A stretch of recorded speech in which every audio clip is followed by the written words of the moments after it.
Hey guys, in this video I'm going to show you a couple of different production techniques that I do and the process I go through to build a track. So in this case I'm going to use my latest trance track that I made. Alright, so I'll take it from the start and talk you through it.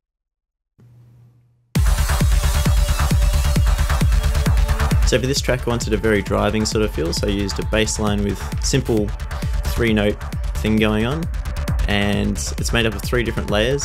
So I've got like a clicky one on top, then I've got a very thin saw wave one and a subby one, and they work quite well to cut through the mix. I've got a hi-hat loop just filtering through, a kick that's made up of 3 different layers also that seems to cut through. It's like a mid-range, low mid-range sort of one, very high sort of thwacky one, and again a subby one, similar to how the bass works, which works quite well together.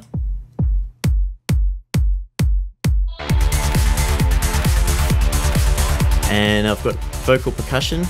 Originally this was a vocal track, and I just sort of chopped up little bits with delays, which sounds quite nice. And it's just a harmony.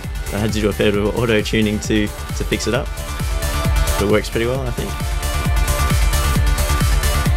And this is the part where I've got like the change up, so I want all the elements to be in, and this lets people know that it's coming to the break using some snares and white noise and some filtering. It's a really good idea to just chuck a whole lot of audio effects, just see if they work. Go through your audio effects and chuck them all around the track, and whenever you need something to sort of feel like it's moving along.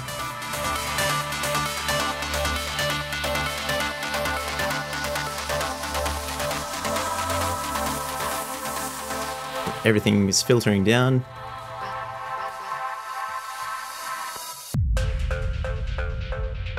In this area I decided to cut everything back to basically nothing and just put delays and reverb to create some excitement.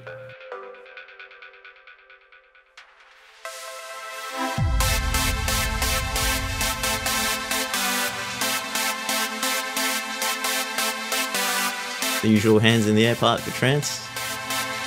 A bit of a crazy build up with some pitch bend going on.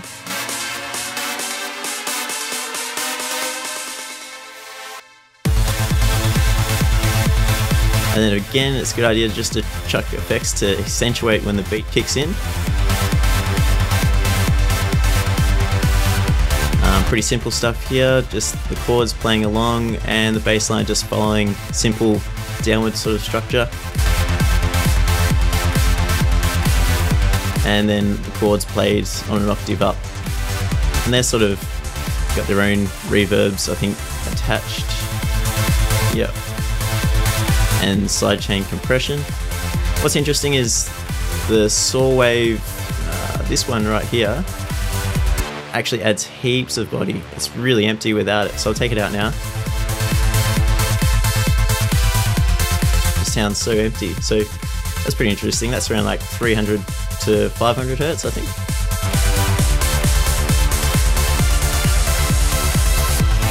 Snare coming in to bring everything down. Again, effects to give that epic sort of cool off. I like putting markers everywhere because that just helps me predetermine where things are going to happen. You know, when you get lost trying to write the arrangement of a track, you can just say, alright, I'm going to have the cool off here, I'm going to bring it back to the start here, I'm going to start the outro there. So that's a really good idea, I reckon. So it drops to nothing, and some of the original elements of the track start building back in. All the percussion, and with the percussion loops I've actually chopped it to MIDI as a transient and chopped out anything I need. In this case I've left everything in. This one I've cut the snare out just to keep it a bit cleaner. And for this part, just want to show you again, I think it's a really neat idea to have stuff on your master and treat it like you're DJing your own song. So for instance, I've got a reverb and a high pass filter and a delay, and these sort of come into action. You can see the parameters turning here, and when it comes back in, it feels like it hits a lot harder.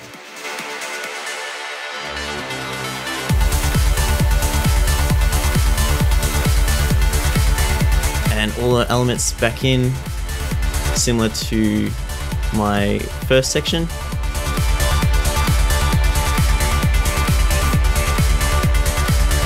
And if you're looking to add more layers, looking through some of your loops and just pushing stuff into the background can add a lot of feeling sometimes to your track.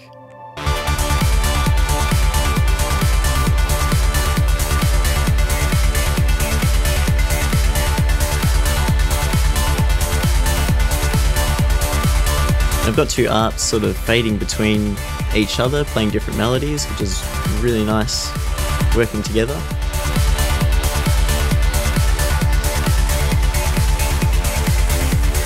And I've got percussions that come in from the start, which is pretty straightforward. It's like returning to the beginning.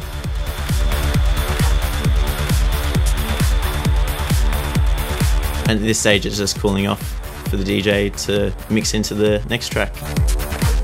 So that's how I work through my projects. I hope you find some ideas to incorporate into your next production. And if you have any questions, just let me know. Otherwise, I'll catch you in the next video. Cheers.